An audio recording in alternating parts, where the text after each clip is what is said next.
तर या संदर्भात स्थानिक आमदार व काँग्रेस नेते यांनी सुद्धा खेद व्यक्त केला आहे।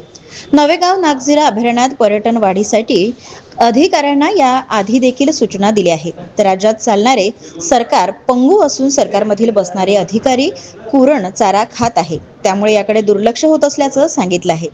त्यामुळे आता वन विभागाने याकडे लक्ष देऊन पर्यटन कसा वाढवता येईल याकडे लक्ष देण्याची गरज आहे। चांगला प्रश्न उपस्थित केला। आता मी जे काही आकडे मागच्या काळात घेतलेत, या नागझिरा नवेगाव अभयारण्यामध्ये गेल्या वर्षाला 36,000 लोक आली, अशा पद्धतीची नोंदी त्या विभागांकडे आहे। पण आपण जे काही मुद्दे आता उपस्थित केलेत, वाघ दिसत नाही, कधी तर सुविधा नाही, या गोष्टीच्या बद्दलची दखल आम्ही घेतलेली आहे।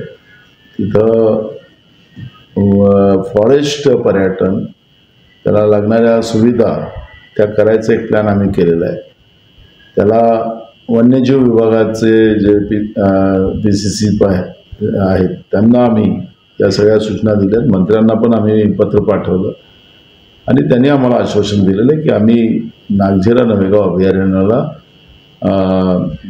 पर्यटक मोठ्या प्रमाणात येईल, या पद्धतीच्या सुविधा आम्ही उपलब्ध करू, अशा पद्धतीचं आश्वासन आम्हाला दिलेलं आहे। आमचा स्वतः सरकारकडे आणि विभागाकडे पाठपुरावा चालू आहे। आपण तर आता फील्डची गोष्ट करतोय, मंत्रालयातले अधिकारी यांचं ऐकत नाही अशी परिस्थिती आहे। अधिकारीच त्या ठिकाणी भ्रष्टाचार करतात आहेत। स्वतः अजित पवारांनी एका पत्रकार परिषदेमध्ये सांगितलं की कलेक्टर्स, IAS अधिकारी, IPS अधिकारी हे भ्रष्टाचार करतात आहेत, पैसे खातात आहेत, अशा पद्धतीचं राज्याच्या उपमुख्यमंत्र्यांनीच त्याला आयडेंटिफाय केलेलं आहे।